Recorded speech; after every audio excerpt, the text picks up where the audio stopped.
Hello students, मैं किंजल तिवारी आप सभी का इस यूट्यूब चैनल पर स्वागत करती हूँ। आज का हमारा सब्जेक्ट है इंग्लिश ग्रामर। इंग्लिश ग्रामर में हम सिंपल के प्रेजेंट, पास्ट और फ्यूचर के टेंस के, हिंदी के और इंग्लिश के फॉर्मूलाज पढ़ चुके हैं।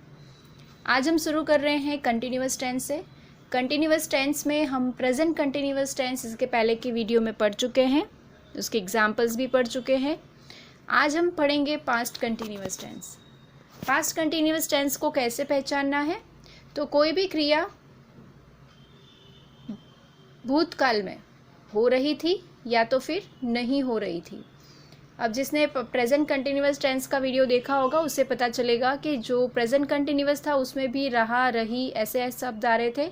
वो प्रेजेंट था इसलिए उसके पीछे हे लगा था, ये पास्ट है इसीलिए इसके पीछे थी लगा है। बस इतना ही फ़र्क है दोनों में। यानी अगर पास्ट कंटिन्यूअस टेंस पहचानना है तो वाक्य में देखना है रहा था, रही थे, इस तरह के कोई भी शब्द लगे हैं या पास्ट में कोई क्रिया चल रही थी ऐसा प्रतीत होता है तो वो हमारे लिए पास्ट कंटिन्यूअस टेंस है। बस इसकी इतनी सी ही पहचान है। अब इसके कुछ उदाहरण देख लेते हैं। मैं गहरी नींद में सो रहा था, तो वाक्य से पूछिए कि क्रिया क्या हो रही है। तो सोने की क्रिया हो रही है, तो सोना जो है वो हमारे लिए वर्ब हो गया। कौन सो रहा था? तो मैं क्या हो गया? सब्जेक्ट। कहाँ सो रहे थे या कैसे सो रहे थे, इस तरह का प्रश्न पूछने पे हमें उत्तर मिलेगा गहरी नींद में, तो ये हमारे लिए ऑब्जेक्ट का काम करेगा। तो जो यहाँ पे अलग कलर से लिखा हुआ है वो आप सबको अब पता चलेगा कि वो वर्ब है, और जो इटालिक में लिखा हुआ है वो हमारे लिए सब्जेक्ट है। तो इस तरह से आपको पहचानना है। और वाक्य पढ़ के पता चल रहा है कि मैं गहरी नींद में सो रहा था, मतलब जब ये बात लिखी गई थी, जब इस वाक्य की बात की जा रही थी तब वो सो ही रहा था, वो क्रिया चल ही रही थी उस वक्त। फिर दूसरा उदाहरण है, राजा दशरथ जंगल में शिकार कर रहे थे। तो क्रिया क्या हो रही है? शिकार करने की, तो ये हमारे लिए वर्ब हो गया। कौन शिकार कर रहा था? तो राजा दशरथ, तो ये सब्जेक्ट हो गया। कहाँ शिकार कर रहे थे? तो जंगल में, तो ऑब्जेक्ट। फिर अगला उदाहरण है, लड़कियां स्कूल जा रही थी। तो क्रिया क्या हो रही है? जाने की, वो हमारे लिए वर्ब का काम करेगा। और कौन जा रही थी? तो लड़कियां, तो वो हमारे लिए सब्जेक्ट है। कहाँ जा रही थी? तो स्कूल, तो वो हमारे लिए ऑब्जेक्ट हो गया। फिर है, कुछ लोग खाली हाथ जा रहे थे। तो क्रिया वापस प्रश्न पूछिए सब वाक्य से कि कौन सी क्रिया हो रही है? तो जाने की, तो ये अगेन हमारे लिए जाना हमारे लिए वर्ब हो गया। कौन जा रहा था? तो कुछ लोग, तो वो हमारे लिए सब्जेक्ट हो गया। कैसे जा रहे थे या कहाँ जा रहे थे ऐसा पूछिए, तो कैसे जा रहे थे? तो खाली हाथ, तो वो हमारे लिए ऑब्जेक्ट हो गया। कुछ और उदाहरण देखते हैं। मैं अपनी किताब पढ़ रहा था। तो क्रिया क्या हो रही है? पढ़ने की, तो वो हमारे लिए वर्ब हो गया। कौन पढ़ रहा था? तो मैं, तो वो हमारे लिए सब्जेक्ट है। क्या पढ़ रहा था? तो अपनी किताब, तो वो ऑब्जेक्ट हो गया। फिर वह एक मधुर गाना गा रही थी। तो क्रिया क्या हो रही है? गाने की, तो गाना वो हमारे लिए वर्ब है।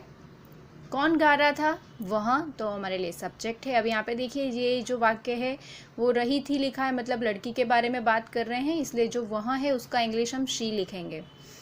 फिर क्या गा रही थी? तो मधुर गाना, तो मधुर जो गाना है, एक मधुर जो गाना है वो हमारे लिए ऑब्जेक्ट का काम करेगा। फिर तुम मेरे नौकर को बुला रहे थे। तो क्रिया क्या हो रही है? बुलाने की, तो वो हमारे लिए वर्ब है। कौन बुला रहा था? तुम, तो हमारे लिए सब्जेक्ट है। किसको बुला रहे थे? तो मेरे नौकर को, तो वो ऑब्जेक्ट हो गया। फिर अगला वाक्य है, महेश गाय खरीद रहा था।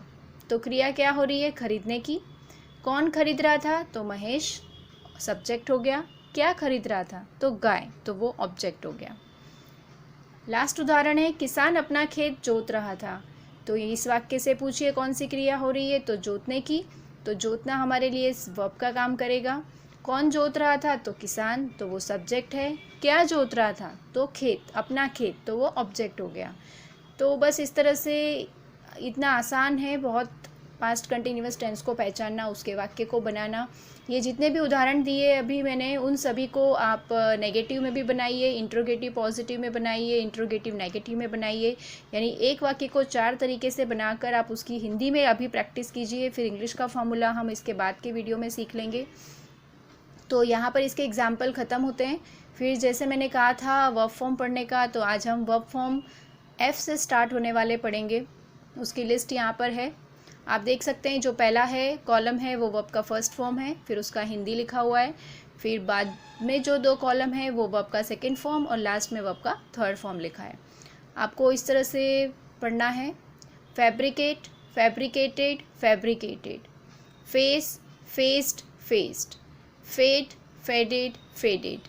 Fail, failed, failed. Faint, fainted, fainted. अब देखिए यहाँ पे जितने भी 5 वर्ब दिए हैं उसमें जो सेकेंड और थर्ड फॉर्म है उसमें सिर्फ आपको ईडी या तो फिर डी लगाना है, आपका सेकेंड और थर्ड फॉर्म रेडी हो जाता है। यानी आपको सिर्फ याद रखना होगा हिंदी और उसका first form.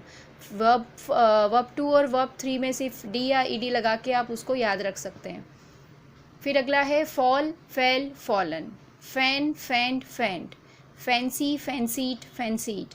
Favour, favoured, favoured. अब यहाँ पर भी देख लीजिए जो नीचे के 3 हैं उसमें भी आपको सेम करना है, ईडी या तो फिर डी लगा देना है। खाली जो फॉल है उसका वर्ब 1, वर्ब 2, वर्ब 3 वो तीनों अलग है तो उसको आपको याद रखना है। वो भी आप इजीली याद रख सकते हैं। जैसे फॉल है तो उसमें ए लगा हुआ है, फेल करेंगे तो ई लगा देंगे, और थर्ड फॉर्म में जाएंगे तो जो फर्स्ट फॉर्म है वो एज इट इज़ लिखना है, पीछे ई एन लगा देना है। तो बस इस तरह से जितने भी वर्ब फॉर्म हैं वो आप लॉजिक से याद रखिए, आपको लॉन्ग टर्म तक याद रहेंगे। फिर है fax, faxed, faxed. Fear, feared, feared. Feed, fed, fed. Feel, felt, felt. Fence, fenced, fenced. Ferry, ferried, ferried. Fetch, fetched, fetched. Fight, fought, fought. File, filed, filed. Fill, filled, filled. Find, found, found. Finish, finished, finished. Fire, fired, fired. Fish, fished, fished. Fit, fitted, fitted. या तो फिर fit, fit, fit लिखेंगे तो भी चलेगा। फिर fix, fixed, fixed. Fees, फीस्ड, फीस्ड। तो इस तरह से हमारे जो वर्ब फॉर्म एफ से स्टार्ट होने वाले थे वो यहाँ पर मैंने ख़त्म किए। इसके अलावा के भी वर्ब फॉर्म आप फाइंड कर सकते हैं, उसको नोटबुक में लिख सकते हैं, याद कर सकते हैं। तो आज के वीडियो के लिए इतना ही है। आप इन वाक्यों की प्रैक्टिस कीजिए, जो डाउट है वो आप मुझे पूछिए। Thank you for watching this video. Take care everyone. Bye bye.